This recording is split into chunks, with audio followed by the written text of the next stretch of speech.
नमस्कार दोस्तों, मैं हूं मुस्कान खान और आप देख रहे हैं द एग्ज़ाम्स बड़ी।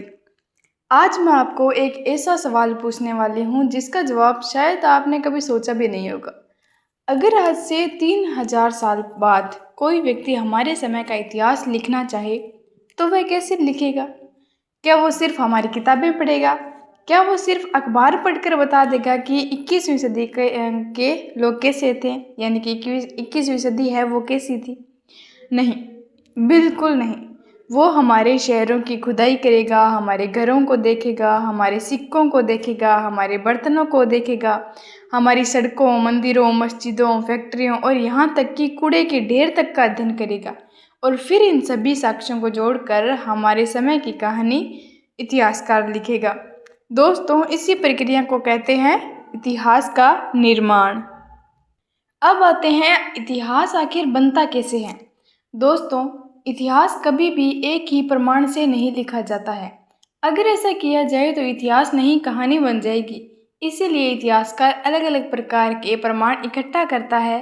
पुरातात्विक अवशेष, शिलालेख, सिक्के, साहित्यिक ग्रंथ, विदेशी यात्रियों के विवरण और तो और वैज्ञानिक परीक्षण। फिर वह इन सभी की तुलना करता है। जहाँ सभी प्रमाण एक दूसरे का समर्थन करते हैं, वहाँ इतिहास अधिक विश्वसनीय माना जाता है। अब आते हैं पुरातात्विक अवशेष का महत्व के बारे में, ठीक है?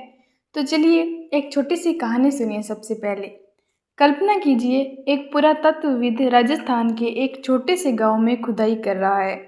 अचानक उसे एक जमीन के अंदर कुछ चीज़ें मिल जाती है, जैसे कि एक लोहे की तलवार, कुछ मिट्टी के बर्तन, या फिर गेहूं के जले हुए दाने, या एक पुराना मकान की टूटी हुई दीवार। अब जरा सोचिए, इनमें कहीं भी किसी राजा का नाम लिखा है? ऑब्वियस सी बात है, नहीं। फिर भी इतिहासकार कह देता है यहाँ खेती होती थी, लोग लोहे का उपयोग करते थे, लोग स्थायी घरों में रहते थे, यहाँ एक व्यवस्थित समाज था। यानी मिट्टी बोलती नहीं है, लेकिन इतिहासकार उसे बोलना सिखा देता है। और यही इतिहासकार की सबसे केवल बड़ी मंदिर ताकत है। मिलने से क्या पता चलता है? यह सवाल आता है हमारे सामने। तो मान लीजिए खुदाई में एक बहुत बड़ा मंदिर मिला है। अब क्या इसका मतलब सिर्फ इतना सा है कि वहाँ धर्म था? नहीं। एक इतिहासकार इससे कई और प्रश्न पूछेगा। इतना बड़ा मंदिर किसने बनवाया? पत्थर कहाँ से आए? मजदूर कौन थे? पैसा किसने दिया? क्या उस समय व्यापार विकसित था? क्या राज्य आर्थिक रूप से समृद्ध था? देखा आपने, एक मंदिर केवल धर्म नहीं बताता, वह पूरी अर्थव्यवस्था की कहानी भी सुना देता है। क्या इतिहास सिर्फ राजाओं का होता था? पहले इतिहास का मतलब होता था कौन राजा बना, किसने किसे हराया, कौन कौन सा युद्ध किसने जीता।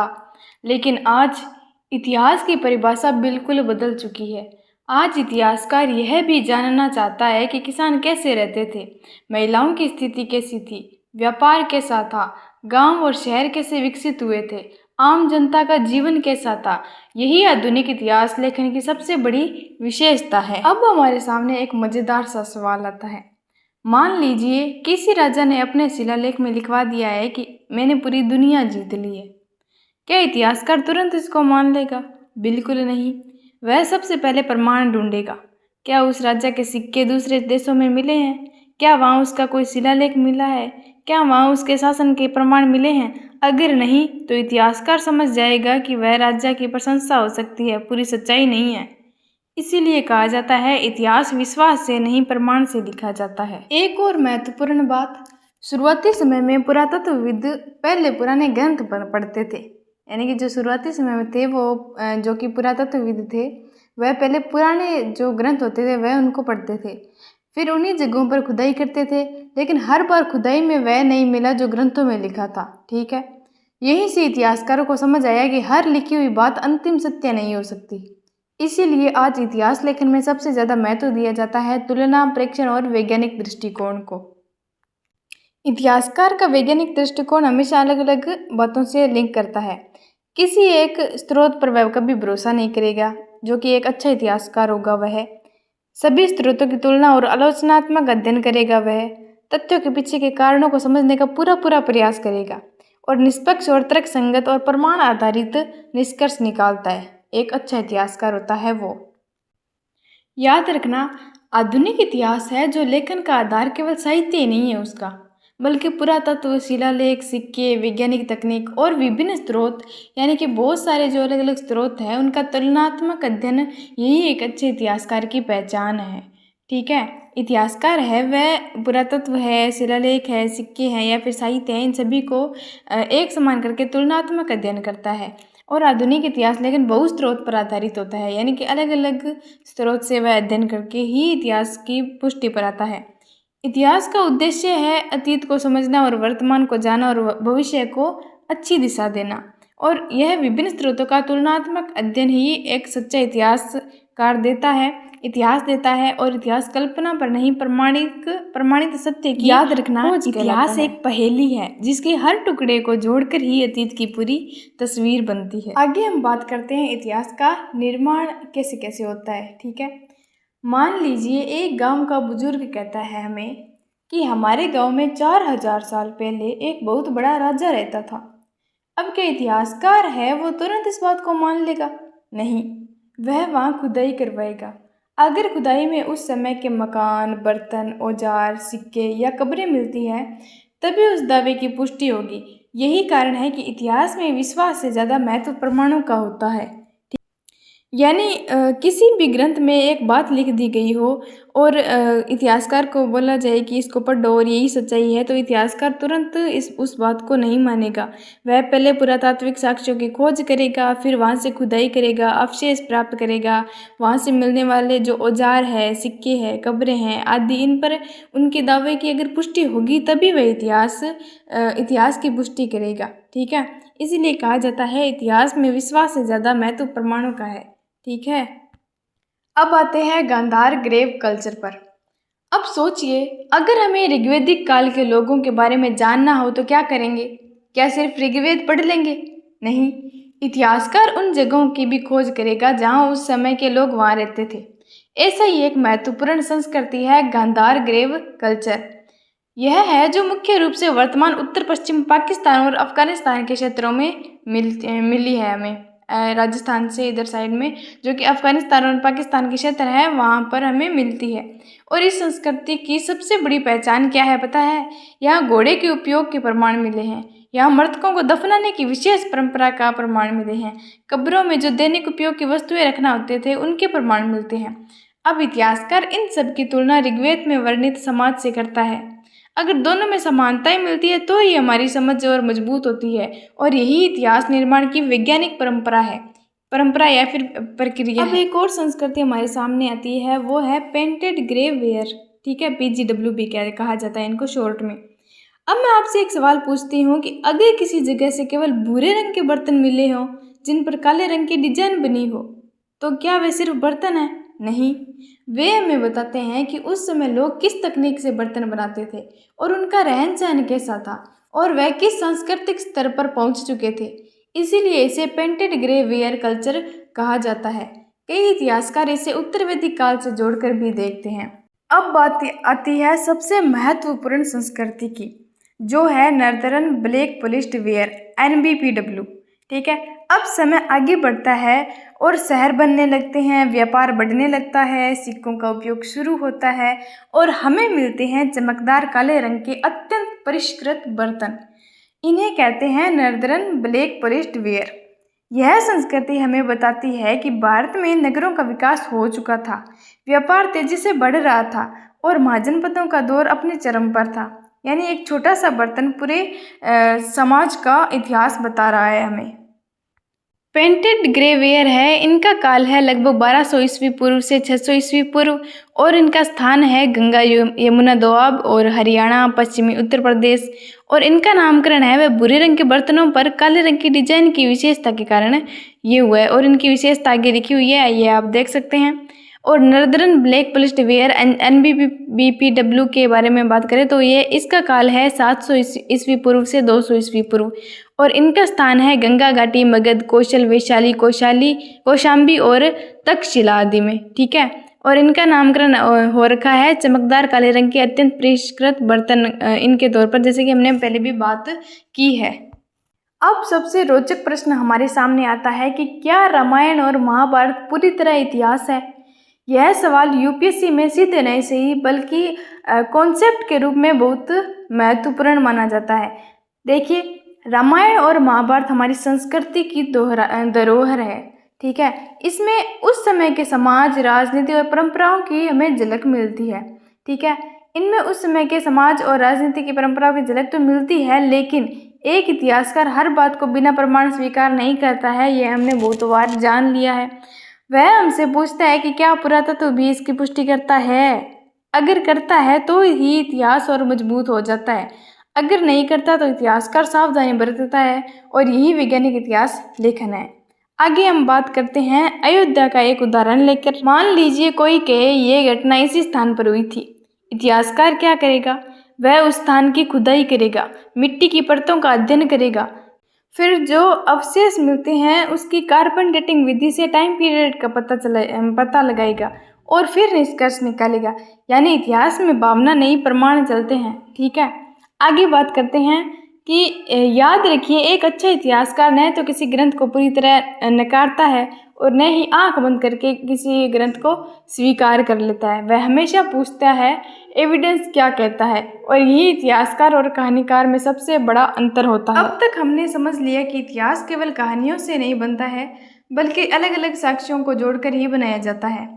लेकिन अब एक सवाल है, अगर मैं आपसे कहूँ कि एक राजा ने अपने शिलालेखों में लिखा है कि मैं पूरी पृथ्वी का सबसे महान सम्राट हूँ, क्या आप तुरंत मान लेंगे? नहीं, और एक इतिहासकार भी कभी नहीं मानता। ठीक है, आज हम समझेंगे कि इतिहासकार सच और अतिशयोक्ति में अंतर कैसे करता है।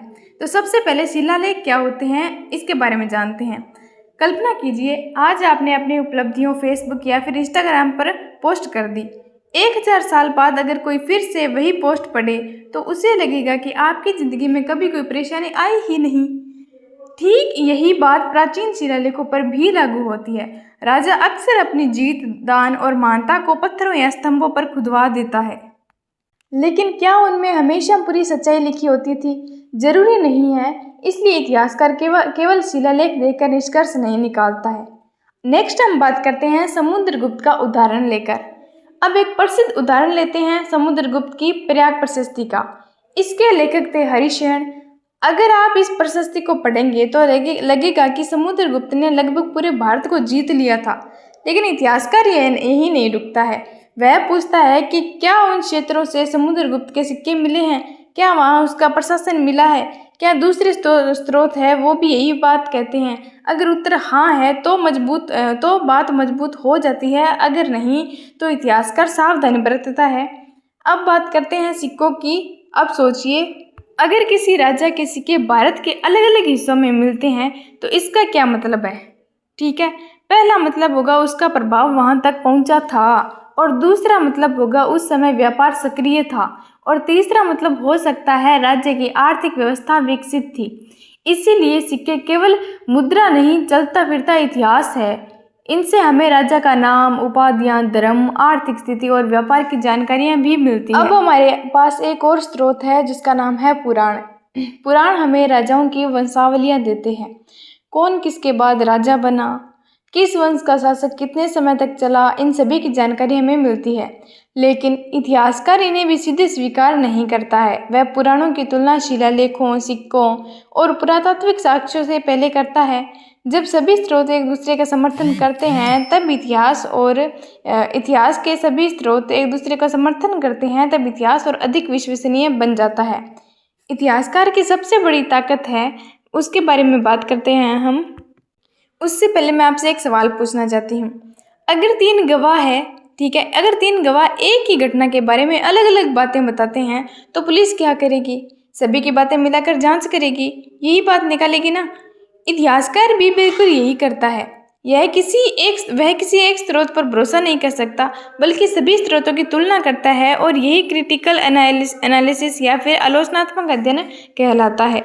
याद रखना, इतिहासकार का काम केवल जानकारी इकट्ठा करना नहीं होता है, उसका असली काम होता है कि प्रमाणों की जांच करना उसका असली काम होता है, और अलग अलग स्रोतों की तुलना करना और निष्पक्ष और निष्कर्ष निकालना। ठीक है, निष्पक्ष निष्कर्ष निकालना इतिहासकार का सबसे बड़ा कार्य होता है।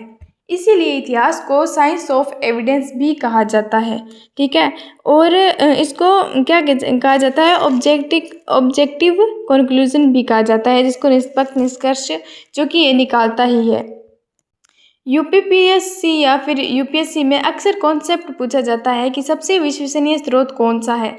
इसका उत्तर होगा कोई एक स्रोत नहीं हो सकता। सबसे विश्वसनीय इतिहास वही होता है जो शिलालेख, सिक्के, पुरातत्व, साहित्य और विदेशी विवरण इन सभी की तुलना करके लिखा गया हो। आगे हम अतिशयोक्ति या फिर एक्सजेरेशन के बारे में बात करें तो राजा अपनी प्रशंसा और वीरता को बढ़ा चढ़ाकर भी लिखवाता था। इसे प्रशस्ति साहित्य कहते हैं। उदाहरण के लिए, मैंने सारी पृथ्वी विजित की है, मुझसे बड़ा कोई दानी नहीं है, इत्यादि। इतिहासकार इन दावों को प्रमाणों की कसौटी पर रखते हैं।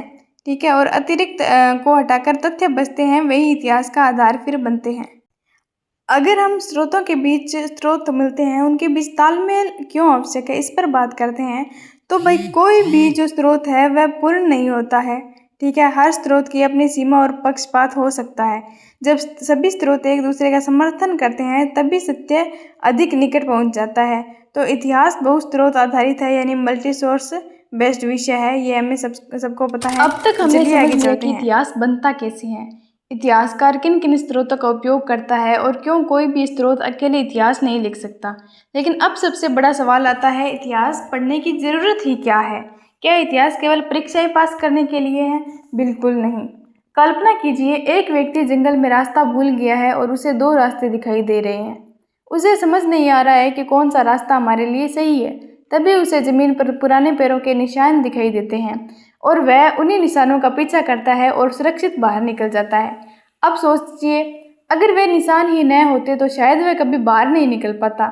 दोस्तों, अब इतिहास भी बिल्कुल ऐसा ही है। इतिहास हमें बताता है कि हमारे पूर्वजों ने कौन सी गलतियां की, कौन से अच्छे निर्णय लिए और हमें भविष्य में किस दिशा में आगे बढ़ना चाहिए। इसीलिए कहा जाता है, जो समाज अपने इतिहास को भूल जाता है वह अपने भविष्य की दिशा भी खो देता है।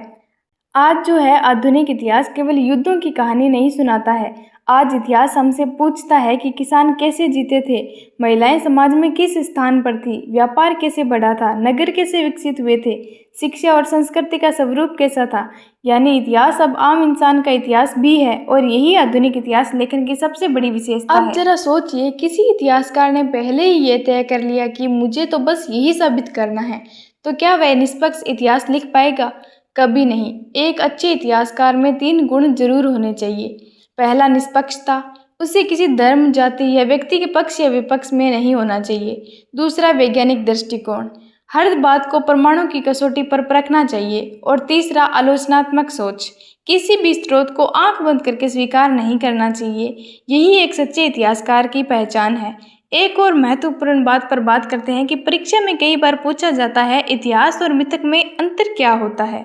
ठीक है, तो ध्यान रखिए, इतिहास का आधार होता है प्रमाण, तर्क, वैज्ञानिक जांच, जबकि मिथक है उसका समाज की आस्थाओं और परंपराओं से। मिथक ये समाज और आस्था है वो परंपराओं आदि से जुड़े हुए होते हैं और दोनों का अपना अपना महत्व होता है। लेकिन इतिहास लिखते समय अंतिम निर्णय साक्ष्यों के आधार पर ही लिया जाता है।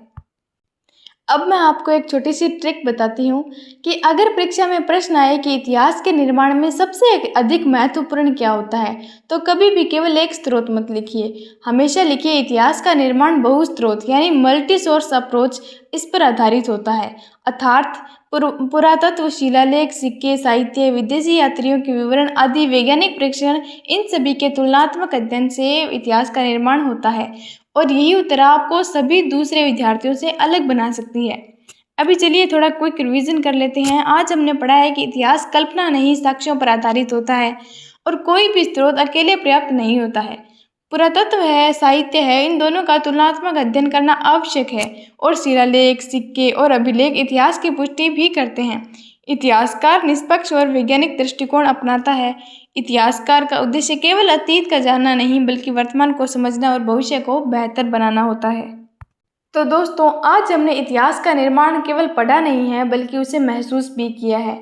अब जब भी आप किसी पुराने किले, मंदिर, सिक्के या शिलालेख को देखेंगे तो केवल एक पत्थर नहीं देखेंगे बल्कि उसके पीछे छिपी हुई पूरी सभ्यता की कहानी को समझने की कोशिश करेंगे और शायद यही एक इतिहास के विद्यार्थी और एक इतिहासकार के बीच का सबसे बड़ा अंतर होता है। ठीक है, अगर आज की क्लास में आपको कुछ नया सीखने को मिला हो तो वीडियो को लाइक कीजिए, अपने दोस्तों के साथ शेयर ज़रूर कीजिए और द एग्ज़ाम्स बड़ी को सब्सक्राइब करना मत भूलिए। मैं हूं मुस्कान, मिलते हैं अगली क्लास में एक नए और शानदार टॉपिक के साथ।